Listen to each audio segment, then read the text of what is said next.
Улаанбаатар хотын Төв номын сангийн дэргэд 16 тэрбум төгрөгөөр үнэлэгдэх 4 давхар номын сангийн барилгын шавыг өнөөдөр тавилаа.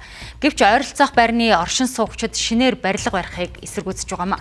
Тэгвэл барилга барих 2500 м2 газар нь хувийн компани эзэмшилд байсныг нийслэлийн зүгээс маргаан үсгэж шийдвэрлсэн гэлээ. Ингэснээр тухайн байршилд шинэ номын сан баригдахад ямар ч асуудалгүй гэж албаныхан тайлбарллаа. Хамгийн гол нь бидний одоо амьдрах нөгөөд нэг тав тухтай орчин яах вэ? Нөгөө ус дулааны ачаал нь байхгүй болоод байгаа нь яах вэ? Энэ авир чинь тэртээ тэргүй нөгөө төгжрлэн дийлдэггүй хотын төвгээд тэгээд тэр төгжрлэн яах вэ гэл бүр айгүй олон асуудлууд байгаа байхгүй юу?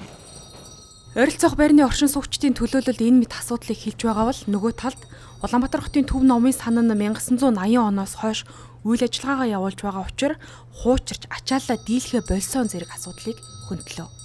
Баригдж байгаа газрын асуудалтай нь бол компанид бол олгоцсон байсан газар дээр бол нийслэлийн зүгээс бол маргаан үүсгээд за энэ газраа бол газрын асуудал шийдвэж өгöd. За мөн энэ газар доогуур явж байгаа шугамыг холдуулах, зайлуулах энэ ажлыг бол хийж гүйцэтгээд бол дуусж байгаа. За шинэ номын сангийн барилгын ажил бол удахгүй эхлэх юм байна. За ингэхдээ зураг төсөл зааснаар 2500 м2 талбайтай 4 давхар баригдахаар бол гарсан байна. За ингээд барилгын ажил удахгүй эхлээд 2026 оны 2 дугаар сарын 1-ний өдөр гэхэд номын сан бол ашиглалтанд орж хүүхдүүдэд үйлчилж эхэлнэ гэдгийг бол албаныхан хэлж байна. Улаанбаатар хотын Төв номын сан нь жилд 150 мянгаас 200 мянган уншигчдад 500 мянга гаруй цаасан болон цахим номоор үйлчилдэг байна. Хэрвээ шинэ номын сан баригдвал жилд үйлчлүүлэх уншигчдын тоо 250 мянга болж өсөх тооцоол гарчээ. За тэгвэл шинэ номын сангийн барилга нь бүгд найрамдах Солонгос улсын Хилийн чанд дахь номын сан төслийн хүрээнд манай улсад буцалтгүй ирж байгаа тусламж гэдгийг онцоллоо.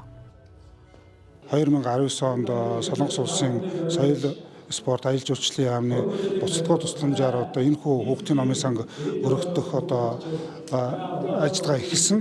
За үүнийг бол Монгол Улсын засгийн газар 2024 оны 8 сард бол одоо хоёр тал ингээ гэрээ байгуулж за өнөөдрөөр энэ хүүхдийн номын сан өргөх ажил бол ингээ эхлэх гэж байна. Энэ төсөл амжилттай хэрэгжснээр орчин үеийн тоног төхөөрөмжөөр тоноглогдсон олон улсын стандартад нийцсэн номын сангийн үйлчлэгийг санал болгоно гэлээ. За тухайлбал давхар бүртээ уншигчдын насны онцлог тохирсон ном соёлын үйлчлэгийг үзүүлэхээс гадна кофе шоп, цахим өртөө зэргийг байгуулахаар шийджээ.